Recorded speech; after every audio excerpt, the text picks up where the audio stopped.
सबको मेरा नमस्कार। Welcome to our channel KS talks.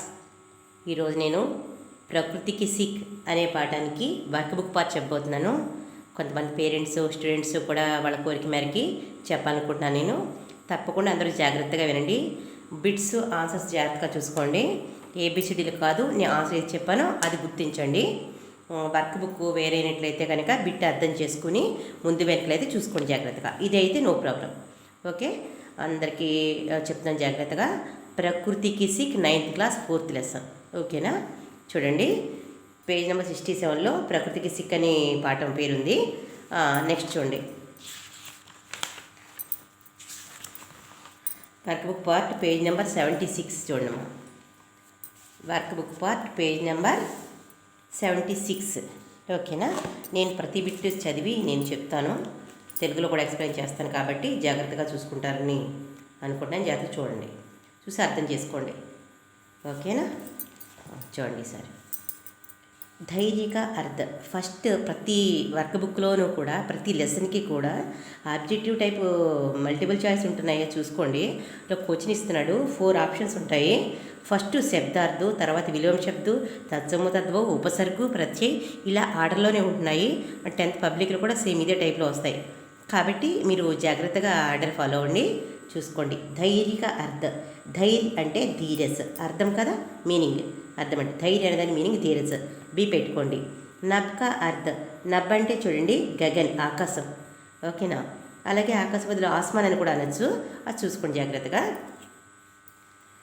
Next చూడండి, నెక్స్ట్ బిట్ విలోమ శబ్దాలు.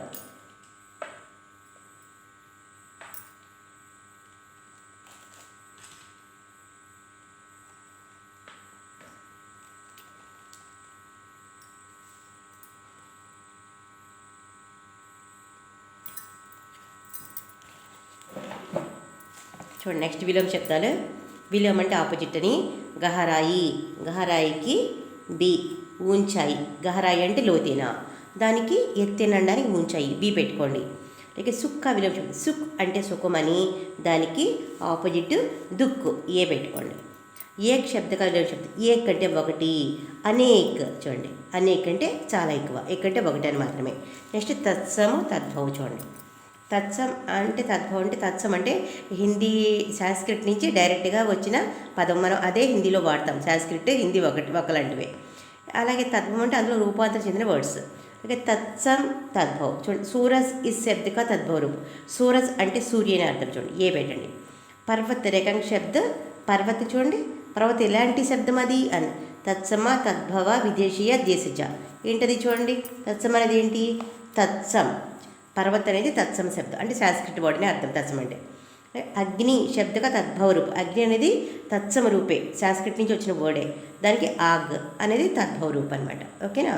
ఉపసర్గ చూడండి, ఉపసర్గ అంటే ప్రతి వర్డ్కి ఆ వర్డ్కి ముందు వస్తుంది, ఆ అక్షరం పెట్టడం వల్ల దానికి అర్థము పెరుగుతుంది అనమాట, ఈ విశేష అర్థం వస్తుంది. ఉపహార్ చూడండి, ఉపహార్, ఉప ప్లస్ హార్, ఉపహార్ చూడండి, ఏ ఉప. అలాగే దుర్బల్, దుర్బల్లో శబ్దానికి ఉపసర్గు దుహు, డి పెట్టండి, డి. అన్పడ్, అన్పడ్ అంటే చదవడం, అన్పడ్ అంటే చదవకపోవడం, అన్న నాకు హాలంతుంది, బి పెట్టండి. నెక్స్ట్ పేజ్ తీయండమ్మా, page number 77, page number 77. Okay చూడండి సారీ. సామాజిక ప్రత్యయ అనమాట. ఇప్పుడు సామాజిక శబ్దమే ప్రత్యయం. సామాజిక్లో ఇక్ అనేది ప్రత్యయము. ప్రత్యయం ఇప్పుడు కూడా వర్డ్కి చివరిని వస్తుంది, ఉపసర్గ అంటే ఆ వర్డ్కి ముందు వస్తుంది. లడాయి శబ్దమే ప్రత్యయం, ఆ ఈ, ఇదిగో సి చూడండి. లైక్ కేంద్రీయలో ఈయ, ఏ శబ్దం. లైక్ సంధి విచ్ఛేదాలు చూడండి, సంధి విచ్ఛేదాలు తెలుగులో ఉంటాయి కదా సేమ్, అదేవిధంగా సంధి విచ్ఛేదాలు. సంధి విచ్ఛేదం. నరేష్, నర్ ప్లస్ ఈష్, ఏ చూడండి ఆన్సర్ నరేష్. అలాగే రవీంద్ర, రవి ప్లస్ ఇంద్ర, సి చూడండి, రవి ప్లస్ ఇంద్ర. అట్లాగే యద్యపి, యది ప్లస్ అపి, యది ప్లస్ అపి, ఇది బి చూడండి, యది ప్లస్ అపి. అంటే ఇక్కడ మనం ఆప్షన్స్ చదివినప్పుడు ఒకేలా ఉంటాయి, బట్ మాత్రయం పెట్టినప్పుడు మనం జాగ్రత్తగా చూసుకోవాలన్నమాట. సో మాత్రయం మనం గుర్తించాలి. కాబట్టి మీకు నేను పెట్టిన వీడియోస్లో మాత్రయము బేసిక్స్ పెట్టిన వీడియోస్ ఉన్నాయి కదా, అవి జాగ్రత్తగా చూడండి. ఓకే, అవి తప్పకుండా చూడండి, ఇచ్చిన డిస్క్రిప్షన్లో మీకు చూసినట్లయితే అన్నీ కూడా ఉన్నాయి, మీరు చూసుకోవచ్చు. నెక్స్ట్ సమాసాలు చూడండి, తెలుగు సమాసాలు ఇది కూడా. నబ్ తల్, నబ్తల్ మే కౌన్ సా సమాస్ హై? నబ్తల్ అనేది ద్వంద్వ సమాసం, నబ్తల్. అలాగే ప్రతిదిన్ మే కౌన్ సా సమాస్ హై? ప్రతిదిన్ అవ్యయీభావ సమాసం, ప్రతిదిన్ అంటే ప్రతిరోజు అంటాం కదా, అది అవ్యయీభావం. అలాగే అంకొంక అక్షరమే సేమ్ ఇదే ఆర్డర్ మీకు 10th క్లాస్ వరకు కూడా సేమ్ ఇదే, పబ్లిక్ కూడా సేమ్ ఇదే. 1908 చూడండి, కహలాతా హై ఏమంటాము? 1900 అని చెప్పాం, ఏమంటాం అంటే 1900 అని అంటాం. 1908 ఏ చూడండి. అట్లాగే 1988 అంటే ఏంటి? బోర్డ్స్ ఇచ్చాడు. 1900 అంటే 1900, 88 అంటే 88 చూడండి. ఈ విధంగా నెంబర్స్ ఇచ్చినది కూడా మీరు చూసుకోవాలి, నెంబర్స్ వీడియోస్ కూడా చూసుకోవాలి. నెక్స్ట్ పేజ్ తీయండి, నెక్స్ట్ పేజ్.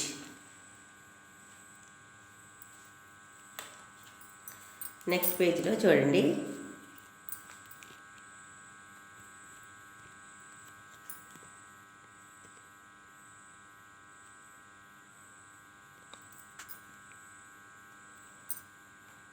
Next page. हमारे जीवन में श्रम का बहुत महत्व है. సంజ్ఞ చూడండి, సంజ్ఞ ఏంటి ఇందులో? మహత్వం, డి. ఓకేనా? నెక్స్ట్ చూడండి,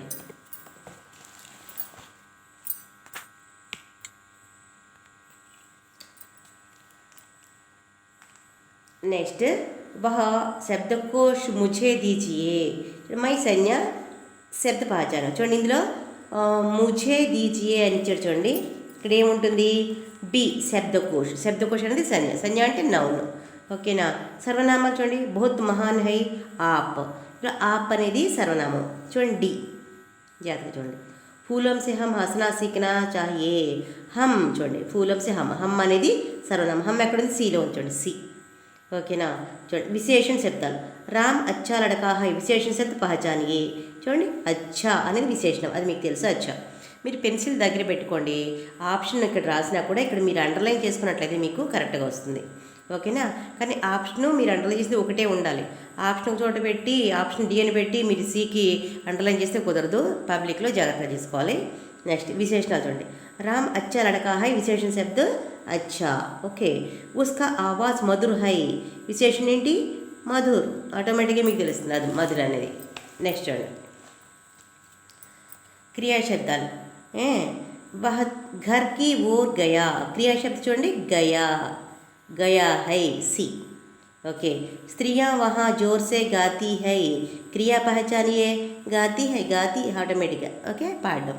అలాగే క్రియా విశేషణాలు చూడండి, క్రియ ముందు ఉండేది క్రియా విశేషణము. వహ ధీరే చల్తా హైలో ధీరే అనేది క్రియా విశేషణము, డి. ఓకే. నెక్స్ట్ విషయ ప్రవేశ ధ్యాన్ సే పढ़ना चाहिए, మే క్రియా విశేషణ చేత పహచాను. చూడండి, క్రియా విశేషణం ఏంటి? ధ్యాన్ సే కదా, ధ్యాన్ సే క్రియా విశేషణం కదా, బి చూడండి, బి పెట్టండి. ఓకేనా? నెక్స్ట్ వక్కల్ ఇదర్ ఆయేగా, ఇమ్మే క్రియా విశేషణ శబ్ద. చూడండి ఇక్కడ కల్, కల్ నిన్న రేపు, ఇవి కూడా విశేషణాలు అవుతాయి, టైం సంబంధించినవి కూడా చూడండి. లింగ బదలు చూడండి, నర్కి స్త్రీలింగ శబ్దం నారి, తెలుగులో కూడా అంతే, నరుడు నారి అని వస్తుంది కదా. ఓకే. నెక్స్ట్ నెక్స్ట్ పేజ్ తీయండి.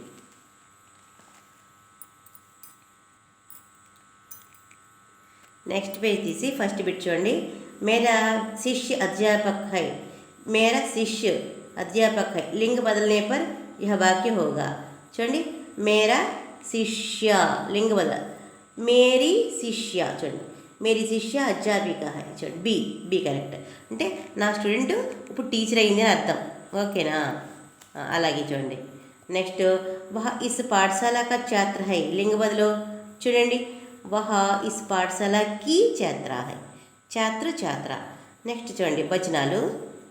వచన్ మజ్దూర్ మెహనత్ కర్తా హై, వచనం అంటే తెలుసు కదా, ఏకవచనం బహువచనమును.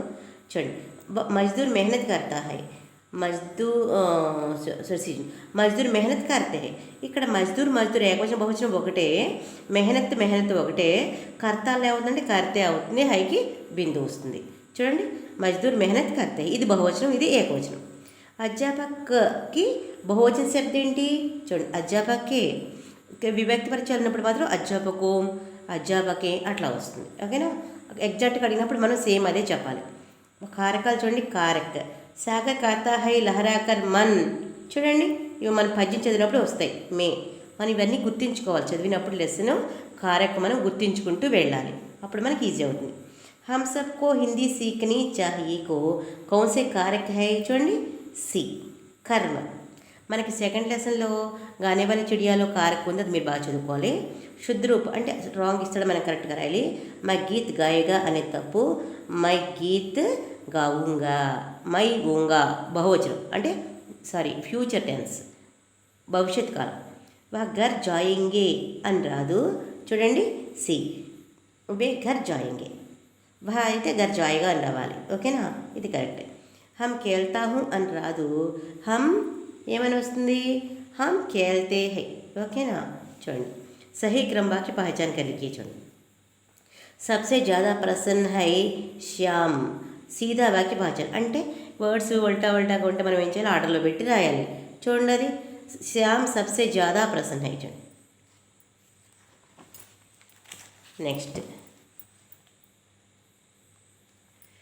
నెక్స్ట్ చూడండి, my Nahi Dadi K pass paise సీదా. ఇది కూడా అంతే. చూడండి అమ్మా, దాదీ కే పాస్ పైసే నహీ హై, ఇది రెడీ పెట్టాలి.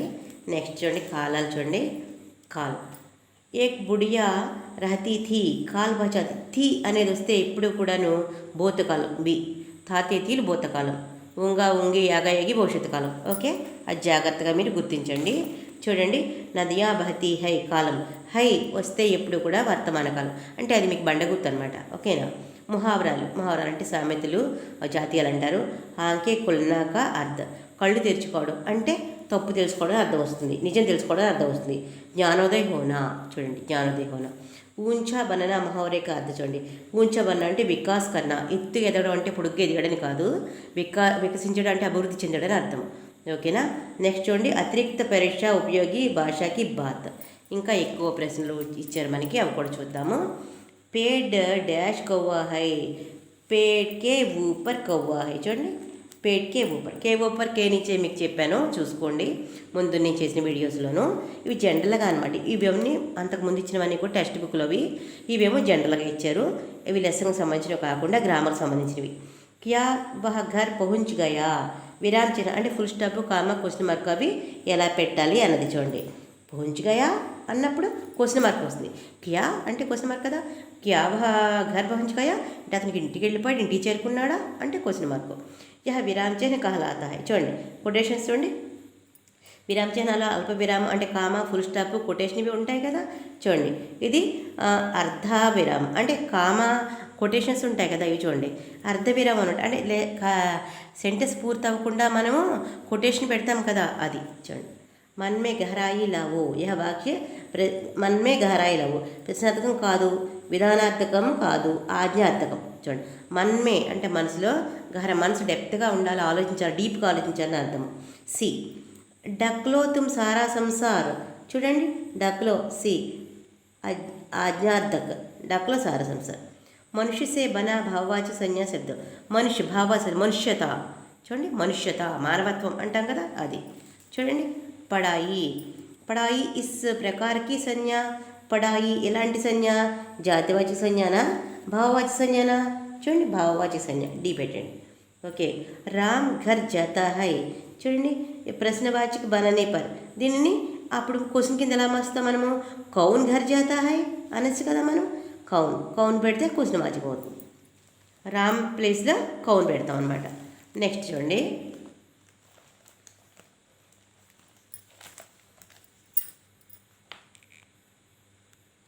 నెక్స్ట్ జో కవిత లిఖతా హో. కవితలు రాసేవాడిని ఏమంటాము? కవివర్ అంటామా, కవి అంటాం. చూడండి, డి అంటాం. నెక్స్ట్ బల్ లగానే పర్ ఉస్కే మాధే పర్ బల్ పట్ గయా. చూడండి, బల్ లగానే పర్ ఉస్కే మాధే పర్ బల్ పట్ గయా. బల్ శబ్దమే భిన్నార్థం అంటే ఇక్కడ బల్ అనేది శక్తి అని వస్తుంది, పెయిన్ అని కూడా వస్తుంది. చూడండి, శక్తి మోడ్. ఓకేనా. ఉస్ బల్ కే సిర్ పర్ బాల్ నహీ తే. ఉస్ బాల్ కే సిర్ పర్ బాల్ నహీ తే. చూడండి, ఇక్కడ ఈ బాల్ అనే పదానికి, బాల్ అంటే ఇక్కడ బంతి అనే అర్థము, వెంట్రుకలు అనే అర్థం కూడా వస్తుంది. చూడండి, బి చూడండి, కేశ అని చెప్పాను కదా, వెంట్రుకలు, కేశములు అంటాం కదా. బచ్చా బాయ్ అని అర్థం, బాలురు అంటాం కదా, అదనమాట. శబ్దకోశకి అనుసార్ సహీ క్రమ అంటే ఇక్కడ ఇచ్చిన వర్డ్స్ని బట్టి మనము ఆర్డర్లో రాయాలి. చూడండి, ఫస్ట్ చా వస్తుంది కదా, తర్వాత ఆ వస్తుంది, తర్వాత బా వస్తుంది. చాచి చా ఝణిలో చా, తర్వాత దద్దనాలు తా, తర్వాత పాప భమల్లో బా, చల్లు తల్లు బల్లు, ఆ విధంగా శబ్దకోష్కి అనుసారం అది చూసుకోవాలి మనం. చూడండి మళ్ళీ ఇంకోటి చూడండి, కళ్ళు కాళ్ళు కీమత్. కాగడంతలో ఫస్ట్ కా ఉంటుంది, తర్వాత కా ఉంటుంది, తర్వాత కీ ఉంటుంది. చూడండి, అంటే ఇచ్చిన దాన్ని బట్టి చూసుకోవాలి మనం, వేరే దాన్ని బట్టి కాదు. మై ఘర్ ఆతా డాష్ సమయ నహీ హే. చూడండి, మై ఘర్ ఆనే పర్ అనొచ్చు కదా, ఏ చూడండి అంతే కరెక్టే. మై ఘర్ ఆనే పర్ ఆతా పర్ సమయ నహీ హే, ఇంటికి రావడానికి టైం లేదు.